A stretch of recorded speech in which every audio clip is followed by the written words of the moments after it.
Well, first of all, Mr. Deakins, thank you so much for taking time out today. No, Really pleasure. appreciate No, it. pleasure. Well, I'll just start with the questions on the actual black and white aspects of The Man Who Wasn't There. And the first question says, many of the features that you shot for Ethan and Joel Coen have been period set, including The Man Who Wasn't There, obviously, which is the first in black and white. And the question was, could you comment on the challenge of interpreting the past in contrast with doing a contemporary set picture? I think there's a difference if you're doing a film which takes place in different ages, and you've got a section that is past. I just finished shooting a film which starts in the late 40s and ends up in the early 90s, and we wanted to make the first section of the film, give it a distinct look to show it was the past. So we did certain things with the stock and this, that, and the other. But, the films I've done with Joel and Ethan, they've all been set at the same time period, almost like in the same few weeks. And I think that's a different thing. I mean, it's more a production designer's area to make it look like that period. But as a cameraman, I don't really want to say, this is a veiled look at some past world. I like the idea of putting the audience in that situation. So I like using as little between the audience and the image in terms of, whether it's filtration or whatever, to distract from actually the film, Can I just adjust one second? Yes, sir. Roger, would you mind if we set the papers down? I just hear you. Oh, I'm sorry, No, that's okay. And then, No. Savant. Wernick. It's called A Beautiful Mind. It's about John Nash, the mathematician, and it sort of charts his sort of life and fall into deep, paranoia, and then comes out and eventually ends up with him getting a Nobel Prize at the end of his life. Oh, and he's still alive. End of his career anyway. It's kind of interesting that we started off with this sort of idyllic sort of past set in Princeton, and then gradually sort of took it into a much sort of darker kind of like, more sort of harsh kind of environment. It's interesting. Like you say, it's character driven, those turns, and then you're sort of still. Yeah, you're taking the audience through a whole sort of emotional sort of course through a period of somebody's whole life. So that's different. And I say with Joel and Ethan, you're usually talking about a confined period of time. And, I don't generally like lots of filtration and tricky camera things, and I don't like flashy lighting. And what is period lighting? The light was still the same then as it is now. It might be different if George W. gets his way in a few years, but at the moment it's still the same. Excellent. Well, the next question on the list was, how and at what point in the creative process on The Man Who Wasn't There was black and white photography proposed and decided upon? I think they wrote it as a black and white piece. In fact, I'm sure they did. It was no question it was going to be black and white, except when it came to the financing. And then there was a question of whether we could do it in black and white, because that's always an argument. In a way, thank God for the few films like Schindler's List and a few French films that have been sort of acclaimed and have just kept black and white there somewhere in the the background. But that was an issue when they were talking about financing of the film, whether we really could do it in black and white or not. I had the same problem when I shot sort of one of the early films I did was 1984. We wanted to shoot that in black and white, and in the end, the backers, which was Virgin Records, then they used to be in movies, believe it or not, they said, no way, we have to have it in colour. So then we shot the whole thing and did the bleach bypass process. I think it was the first time it was done, which totally desaturated the image, and then I sort of shifted what little colour there was towards a monochromatic look, depending on the scene. So in the end, it wasn't that far from black and white. Yeah, I really remember. I think in my memory, it seemed like a black and white movie. Yeah. I wish it had been true black and white. It would have, but then it might have been even less accessible to an audience. It was so harsh as it was anyway. Well, this sort of follows up on that. Was it an ambition of yours to shoot a black and white movie? And had you worked in black and white prior to starting the filming of The Man Who Wasn't There? Well, I was a stills photographer for a while. That's what I really wanted to do as a career. I wanted to be a photojournalist. And I always worked in black and white. And generally now, if I take stills, not that I take that many stills now, but I mean, I tend to work in black and white all the time. And I'd shot over the years, at film school I'd shot black and white, and we'd, over the years done little pieces of black and white. There's some black and white in Hudsucker, and a film I did with Norma Jewison about Hurricane Carter. Some of that was black, the boxing sequence was black and white. So, I mean, it's never been far away. But I mean, I tend to like black and white more than colour, yeah. I think it's more to the point somehow. Well, I mean, I don't mean to go off book here, but can you elaborate on that a little bit? Because it is, quality does it have it. I think colour is like, colour can make an image look superficially interesting or exciting, or but it's maybe, I find it sort of distracting many times. I mean, I think it's, in many ways, it's easier to create an image in colour that the audience finds interesting, but it might not necessarily be the point of what the story's about or the shot is about, I think black and white is harder. It's actually harder in the short term to create the image, a good graphic image that gets to the point, but inherently black and white somehow is.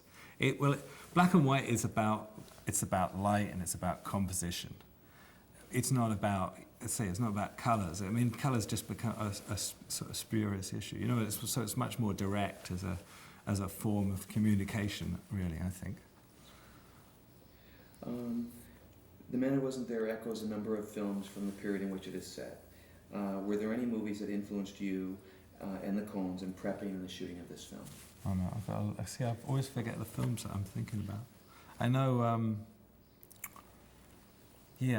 mean, Joel and Ethan they mentioned sort of Shadow of Doubt, a Hitchcock movie, but I'd seen that. But there's a number of films, I think, that I'm just reading from my paper here, the films that have always influenced me. I mean, Nick Ray's films, like In a Lonely Place, I always find is quite an influence. And I go back and look at these films. And This Gun for Hire and Touch of Evil, obviously. And HUD, I think, is one of the best pieces of black and white lighting you'll ever see. Raoul Couture was always an influence. Alphaville, in particular, was quite an influence, I feel. Kiss Me Deadly was always one of my favourite films. In a way, it sort of relates to this, because it's that kind of slightly B-movie sort of feel about it. Panic in the Streets, the Kazan picture, I thought was beautifully fantastic black and white. There's so many, Raoul Walsh, Drive by Night, In Cold Blood, But one of my favourite black and white films is The Spy Who Came In From the Cold. I mean, I think that's absolutely stunning black and white. As a cameraman there, Ozzie Morris, who I've always thought I think he is one of the greats. He doesn't really shoot now. But he's one of the greats because he could go from doing that in black and white to colour photography that was just, some of his work's absolutely stunning, stupendous. And the way he uses colour, it's not just like a frame full of colour. He actually manipulates the colour in the same way as Storaro manipulates the colour to give you something, I don't know, just give, more than the, I don't know. I'm not putting that very well, am I? But Some of the parts is greater than the whole. yes, sort of, yeah. No, I think someone like Ozzie Morris there's very few cameramen. I mean, Ozzie Morris is one of the few that could work in colour and work in black and white and be, equally imaginative and equally to the point and, be equally expressive in both those areas. I think there's not that many cameramen that did both equally well. I mean, James Wong Howe as well, but especially Ozzie Morris. And these black and white films like Spy Who Came In From the Cold. I remember all these films, and I might watched a few of them. I certainly watched This Gun for Hire and Glass Key and In a Lonely Place while we were prepping The Man Who Wasn't There. But I don't think the lighting really relates. I mean, the lighting is very different. It was very different in those days. I mean, I don't like that because I don't see like that. So I'm not trying to copy anything. It's just sort of a feel that inspires you somehow, you know. Absolutely. I mean, there's motivation, and then there's there's your own craft. Yeah. Sometimes it can be the pacing or a certain way a camera moves in a film, but it's more a sort of mood thing. You know, it's more a general sort of atmosphere that you're kind of getting stimulation from, really, than anything specifically, I think. Yeah. And I wanted to sort of insert here, there, because we were talking about the homage to these other films, and I was just wondering if any particular scenes in The Man Who Wasn't There come to mind that were portraits that were sort of, you guys went, you know, look at this one, look at this, look what we've done. I mean, I can think of 10 shots where I just was, I'm just staring at this frame, and I can't believe it. It's just, I'm thinking, gosh, and I know it's such a long, you know, there's so many different aspects to it, but where people are framed in a certain way, or where you just, and I don't even know if this is a good question or not, but just particular moments in the film that you would say to yourself, that's sort of my mark in black and white film, if you will. Oh no. I would never do that. I mean, no.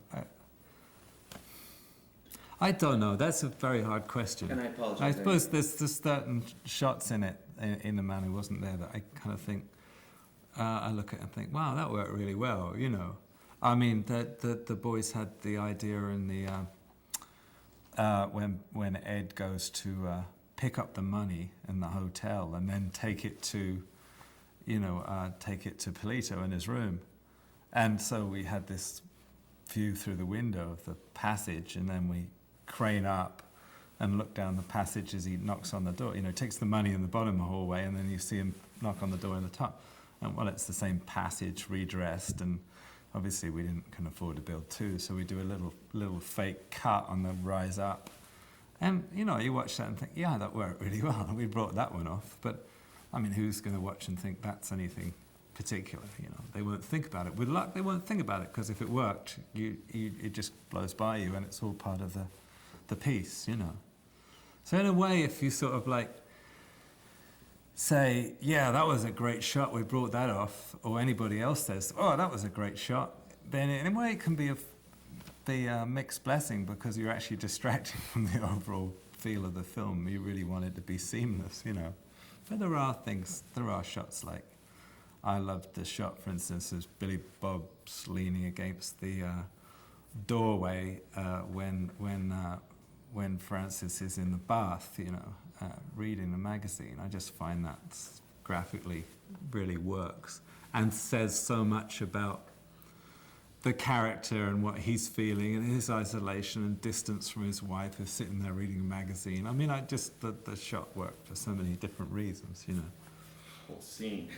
Well, it's great, isn't it? I'll shave my legs. And then one that really just popped in was in the interrogation room, where the attorney, their attorney was, almost his entire face was, I noticed, above, out of the light, in the shadow, and then his body was below. And it was just, those were the kind of things where I was thinking, that's something very unusual to do.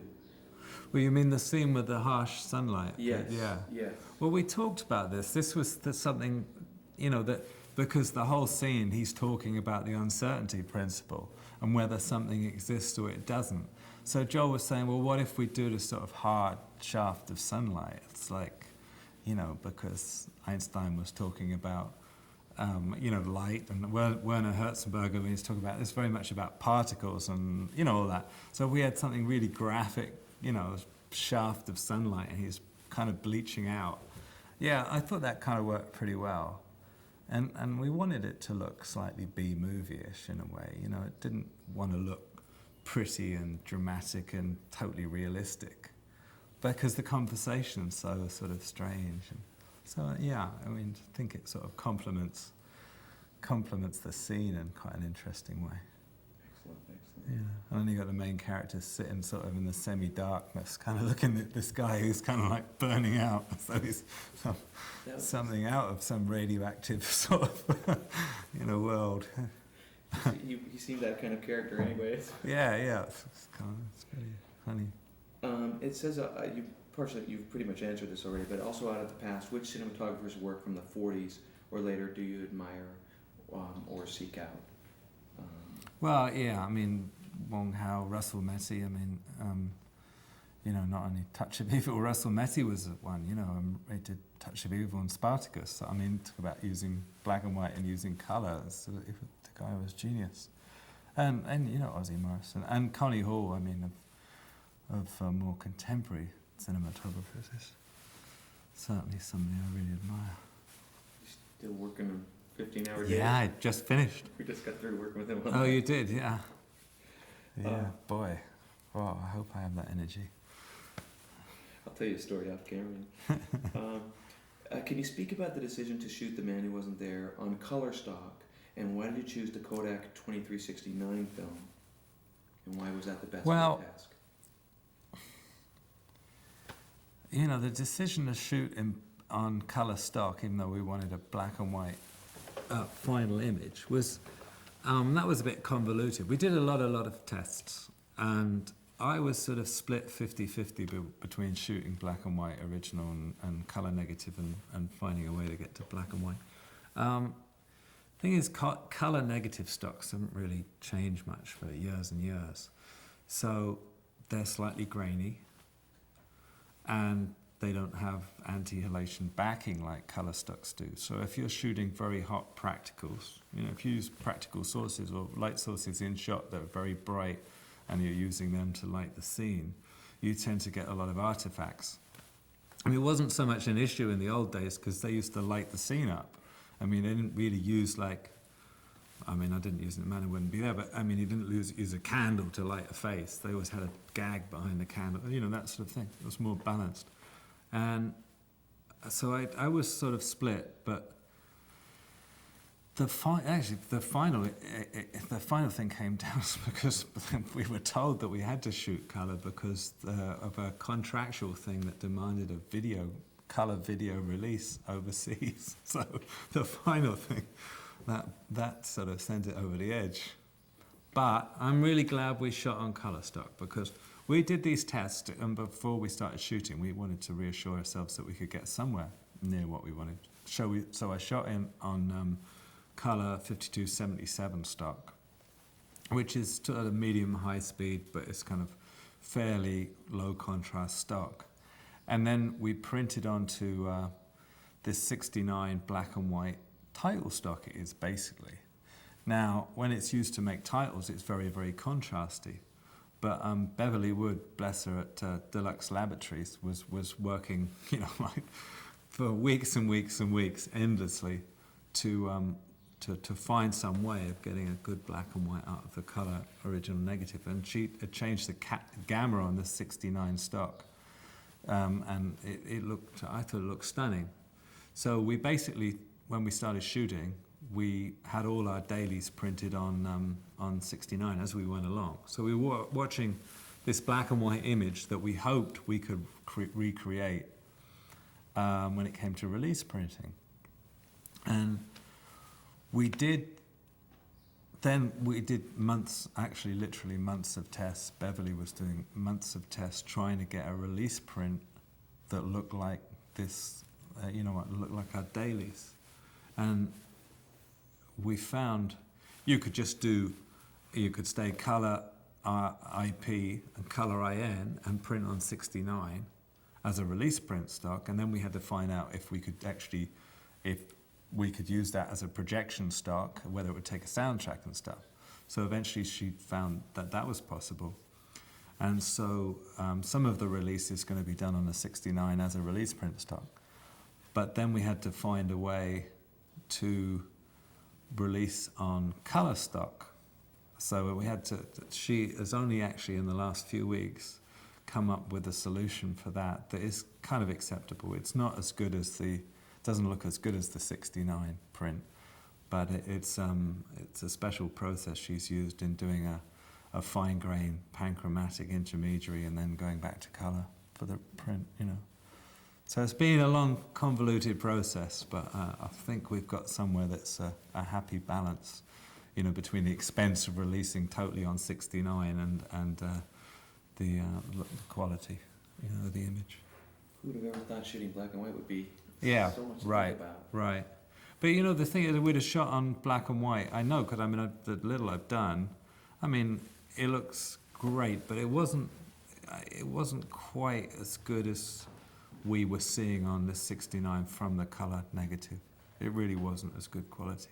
And there's something I wanted about this was this sort of just this clarity of the image. I wanted the black and white to be really as good as I could make it in terms of clarity. And I think that's what we got pretty good, really. Very successful. Very successful. Did any special situations arrive? You might have already gone into this with Deluxe Labs. Were dailies viewed in color or black and white? Yeah, no, dailies were always viewed in black and white. It's too confusing. It was the same years ago when we did 1984. You know, the decision was whether we had dailies done with a bleach bypass process, which obviously is more time consuming and expensive, or we just had straight color dailies. And I think it is too distracting if you don't see your dailies as close as to the way you want the final print to look. You know, it's. It would be hard to watch them in color and go, imagine this in black and white. Right, and then, you know, then the guys have got to be cutting on that, and then they've got to be viewing that down the line and showing it to, you know, everybody and test screenings or whatever they do, you know. They would have been really wrong. So we had to have a black and white, dailies. This was an interesting question. How did you maintain a black and white focus to shoot the man who wasn't there, even though you were actually shooting on color negative film, not to mention being surrounded by living color in the present day? Yeah, but then, you know, there's not really a problem. I mean, how, as a stills photographer, how do you take black and white images when you're in a color world? I mean, it's just the way you see things, really. I mean, I think I see things more in black and white. And I'm not to say that's not really the right way of putting it. I see things more in sense of a composition and the way light falls on things, rather than seeing it as a series of pieces of color. That the pieces of color don't give me, you know, they don't define what I'm looking at. That's what I was kind of saying before. They're almost a distraction. But that's not saying, you know, you can't use color. I mean, the really great cinematographers obviously can do color images that use color, so you've got this other palette to work with, and you can do more than you can do in black and white, but it's rarely used. I mean, most people use color really just to distract the audience from the fact they're shooting a really banal, awful script, usually, and they usually use short cuts to distract people from a banal, awful script as well, you know. We were talking about that, not trusting. I don't trust the fast edits anymore. No, it's sleight of hand, really. It's like, let's have some fast cuts and flash color and, you know, a bit of smoke and backlight, and looks great, but is it really about anything? In keeping the look of the film so consistent, could you elaborate on how you collaborated with the art and costume departments? Oh, for the plane, sorry. How you collaborated with the art and costume departments and the cast and crew to that end. That's quite a big question. Well, no, it's all connected. I mean, anytime, especially during prep, you get together with a costume and a wardrobe and makeup. You know, everybody to test colours and shades, and especially on this in terms of testing the makeup and the hair, because, you know, you kind of like reds go darker. You know, if we started off, for instance, we started doing some tests with Fran where she had dark hair, and it just didn't work. It just didn't work. She looked too heavy. It just made a different feel. So she ended up with her own natural colour and more towards blonde, in fact, than darker. And the lipstick we tested to make sure it wasn't too dark, but also that it wasn't too pastel. And, you know, yeah, it's interesting, especially in black and white. You can be fooled because obviously some colours record differently than others, so you can be fooled. And although we were shooting on color negative, because we were printing on a black and white stock, you got the same issue. It's just it wasn't quite the same as if we'd have been shooting on black and white negative, because it reacts differently. It depends how panchromatic it is or orthochromatic. You know, it's just balance. So we had to kind of work that out. But typical to any film, it's all in the preparation and planning and... Right, it's typical of any film. It's in the testing before you start principal, yeah. Without giving away some of the story's twists in The Men, was there a particular sequence that was toughest to light and shoot for you?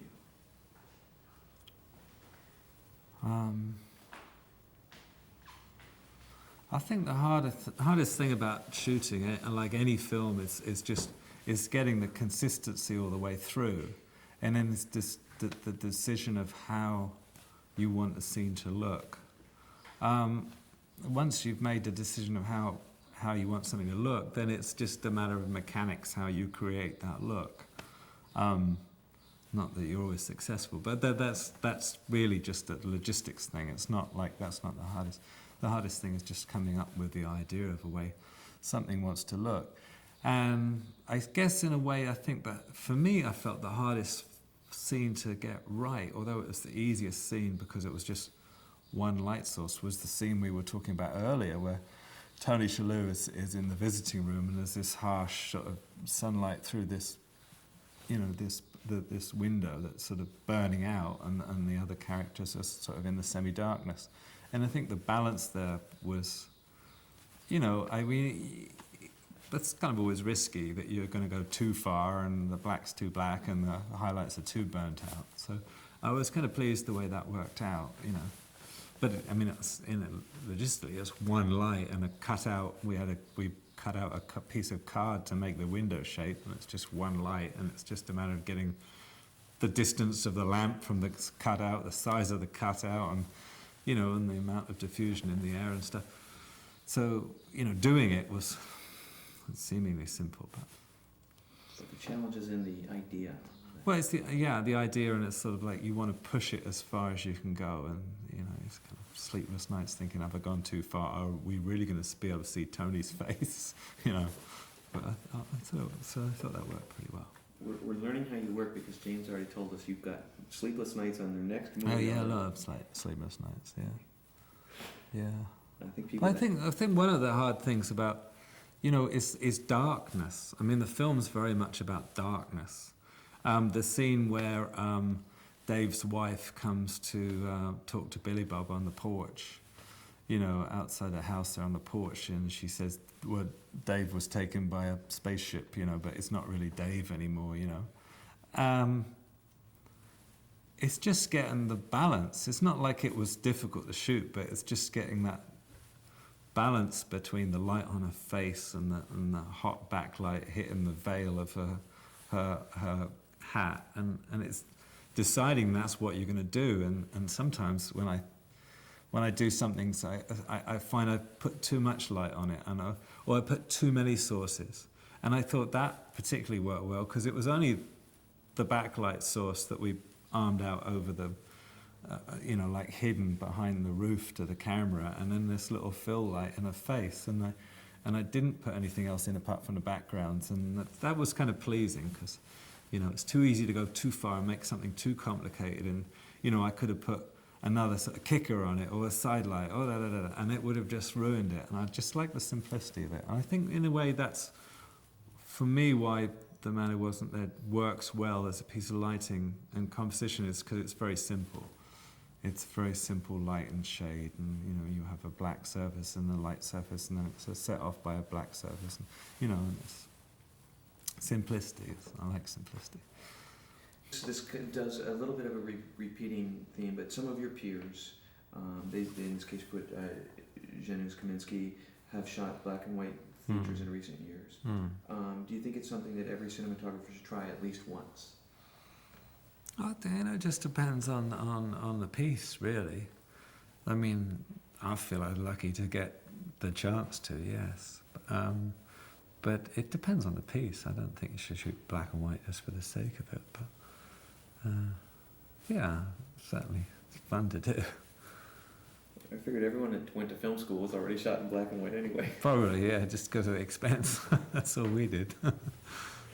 What is it that draws you to work on a project? The creative collaborators, the subject matter, or the visual challenges? No, it's subject matter always. Except for, Joel and Ethan, I'd do anything with those guys. But they could film a telephone directory and it would be fascinating, In fact, it'd be interesting to see them do that. No, I mean, they can shoot anything and make it interesting. That's they're true poets, I think, of the cinema. No question. There's very few of them, But you're right. There does seem to be an unusual sense of joy that you don't find with most filmmakers. Yeah. Well, yeah, it's a sense of fun, and in a manner, wasn't there? There's so many elements, There's a sense of fun. There's this sense of the profound and the absurd, and the real and the surreal, and they just play all these different things, almost like Fellini did when he was doing those great movies. It's like a mixture of a circus and an opera, and it's real movie making. And I also noticed on your guys' sets where you'll shoot something very efficiently, maybe 1 or 2 takes, and then there's literally almost like just this childlike enthusiasm watching it back, or I never see that in movie theater. Yeah, no. A lot of directors don't like actually directing. They actually don't like the film making experience or the set experience. I mean, they really don't. They like being in the cutting room with all the material, so they like to shoot as much material as possible, as quickly as possible, and get to the cutting room and think they're going to make something there. But Joel and Ethan, they're so organised, and they've got such a clear, strong vision of the movie they've written, what they want to see on the screen, how it's going to fit together, that when they get a take and they know that's that piece of the jigsaw puzzle, they go, yeah, that's going to work really well with that other piece that we shot 6 weeks ago or something. And they've got it in their heads like that, and that's where the joy comes from. They think, yes, that is what we were looking at, Or if there's something unexpected occurs that adds to the whole scheme of things, they get a real buzz out of it, I actually love the process, and they actually love working with crews, and they love the experience of the people, Sure, it can be worrisome and this, that, and the other, just in terms of logistics and whether you're going to get it all done or not. But actually, when on the set, they really do enjoy it, Oh gosh, we've just been talking about that, but I'll ask anyway, just in case anything we left out. You've worked with many of today's finest directors, such as Ron Howard and Martin Scorsese, but it's the Coens with whom you've collaborated the most. As they are a filmmaking tandem, is there double the input at all stages of the process? Double the input. I mean, in a way, no. They're so in tune because they've written the script together. They've discussed the project together. They've brought the project to fruition together. That one can finish the other sentence. They're so sympathy, in whatever the word is, in sync. Yes. They do finish each other's sentences. Yeah. I noticed we'll interview them together, and one will scratch his head, and the other one will finish the sentence, scratch his head. Yeah. Well, between takes, Joel might talk to Billy Bob, and Ethan might talk to Fran, and then between the next take they'll swap over, and it's not a conflict at all. It's just different processes. Yeah, it's very interesting. We're commencing a second century for film as an art form. What advice would you give for young cinematographers just now honing their craft, especially in the digital age? There's so much talk about the digital age. I mean, it's still basically telling a story and trying to create some atmosphere, or put the audience in a situation they've not experienced themselves, or maybe they have experienced, or whatever. You're just trying to draw the audience into the story you're trying to tell, and whether you shoot on a digital camera or box brownie or a Leica or whatever, it's all the same. It's a lens and a recording mechanism. We still speak to each other using words, and we still have eyes and see things, and reality is real for a while anyway. That's the way we behave, you know. So I don't think there's anything to be scared of about it at all. I think there's a lot of bullshit talked about it, the digital age. But I think in seriousness, I think it's going to open up so many more possibilities that we don't have now in terms of creating images. You know, which is good and bad because it opens to misuse as well as artistic or creative or communicative sort of, you know, powers. Maybe it extends the palette in many ways, but say it could be good and bad. It just in the same way as, you know, the MTV revolution and is kind of led to fast cutting and lots of action and lots of pyrotechnics and we're seeing now that early in the digital age we're seeing, you know, special effects films that couldn't have been made even just a few years ago. But I mean, from my point of view, for instance, a film we're about to go into, we couldn't have done a few years ago. But there's just some scenes we just couldn't have created. So now we've got digital effects, computer work. We can actually create things that we never had a chance to before. I think there's going to be a lot of abuse of the technology. But, you know, there was a piece in the New York Times the other day saying that, you know, some people think, yes, once the digital artist has managed to create reality, then he's going to say, well, this is boring, we'll move on, much as the painters did, you know. They could recreate perfect reality, and then they ended up doing the most abstract images, you know, that we see now. You know, it's just progression.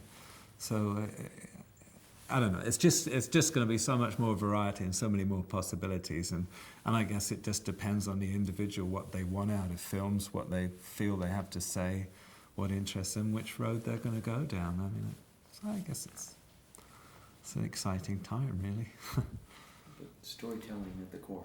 Storytelling's at the core, I think. I mean, I don't think that'll change. I think an audience or, you know, the average individual, you know, wants to understand about other people, about the rest of the world, and they do that through stories, you know, one way or the other. It might be a news story, or it could be a feature film or a novel. It's still stories. Everything in our life is stories. It's gossip about the neighbor is a story, you know, and to tell that, as I say, you need to create this, you know, in films you need to create this world with a camera. A camera can be anything, any way of recording it.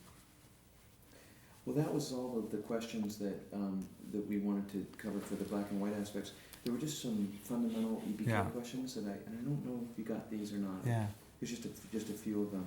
I was just going to talk about with this cast, if you could discuss any of the challenges that you might have had to create, and you've already touched on some of them, Fran with her hair. Yeah. But just some of the to create their specific looks, because I noticed like we've really never seen Billy Bob like this, or anyone really that's in the film, or Tony you mentioned, or right. Well, Tony, we didn't. No, I mean, we didn't. I don't think we did any film tests with Tony. I mean, we did plenty of film tests with Billy Bob and Fran, but I honestly can't remember if we actually shot anything with Tony before he turned up. I know we saw him, and we saw different hairstyles and different makeup possibilities and stuff. You know, so there's a lot of that going on before we shot. Yeah. You've touched on this from what we talked about before, but can you discuss working with Dennis Gassner and the production team, because he seems to be an equal part of this multiple collaboration? Oh, yeah. Yeah. No, I mean, Dennis is like great, one of the greats, isn't he? I mean, I first worked with him on Barton Fink, which is the first time I worked with Joel and Ethan as well. And what is it now with him? 3 or 4? Yeah, he's just the best. I mean, we've become very much a team, you know, which is when really you can do your best work. I think that's the thing. It cuts down the amount of communication you need because you know each other's way of working and their needs just technically, but also their sort of sensibilities, and you know, so it's interesting. It's all the way a number of individuals see something that all kind of coalesces into one vision. It's a fascinating process, you know, and it's fascinating. Great.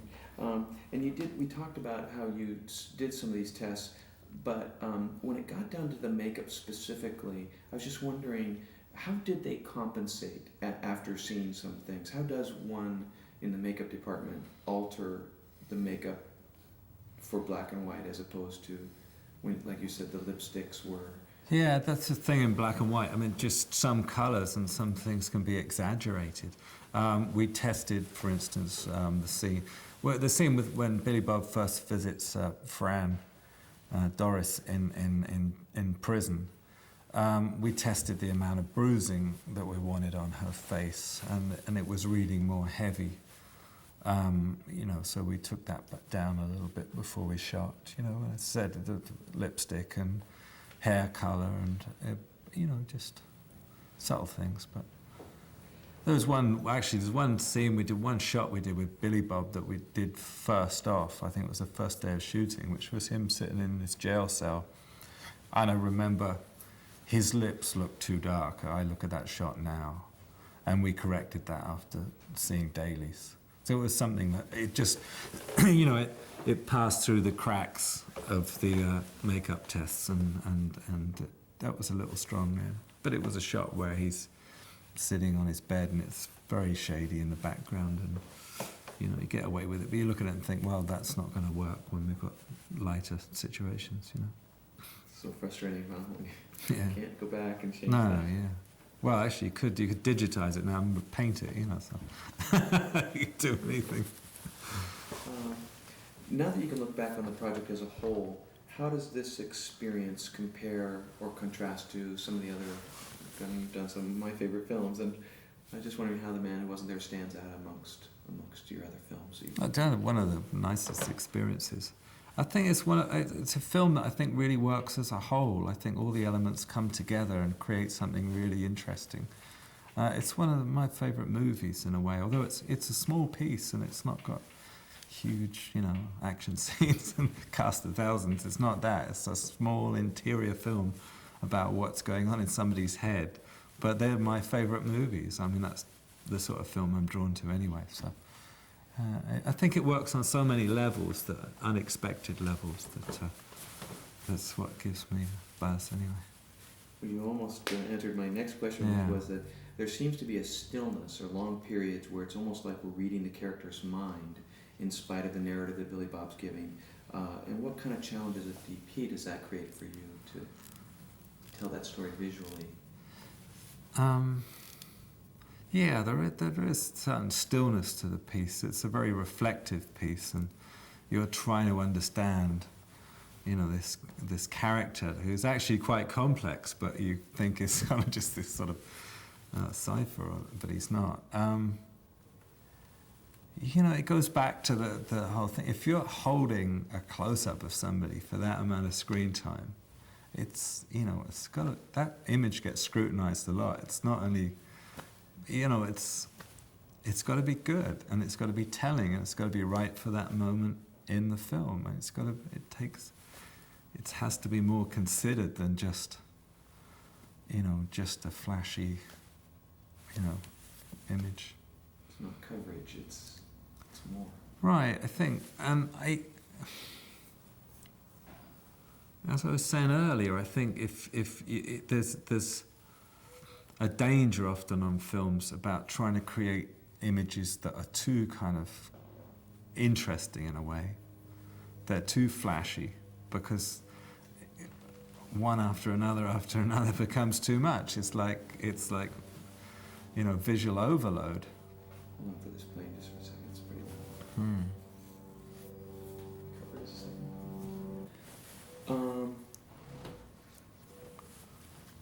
This is always a tough question, so I don't, you can just. But I just, as one of the key filmmakers involved, what are your hopes for this film when it finally hits theaters, and what do you think audiences can expect for this? Because this is an unusual. Well, I think they can certainly expect something they haven't seen for a long time, and I think it's got so many aspects to it. I mean, it is funny. It is, it's sad. It's kind of, some of it, has the excitement. I mean, it has a lot of things together. I just hope audiences allow themselves to get involved in it. I think if they, you know, my worry is that audiences.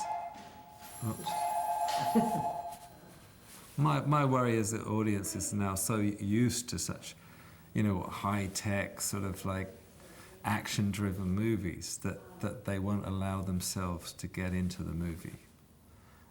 But I think if they stick with it long enough, they'll be drawn into it, and they'll experience something really quite remarkable, I think. I'm sure. You know, but it's really hard to tell. It's really hard to tell these days, isn't it? And it really does depend so much on if it's given a chance in the cinemas, if it's, you know, if it's publicised in the right way and given a chance to take hold, you know. But I think word of mouth, even if it's not, I think word of mouth is going to give it a good chance of getting watched. Well, I think you're in a good place with a good studio that's going to definitely do the best that could be done, because these guys are pros. Yeah. I think it's a really exceptional film, especially in today's climate, you know. And I hope it succeeds, because I hope, you know, I hope films should be more character and content driven than superficially sort of action things and stuff, you know.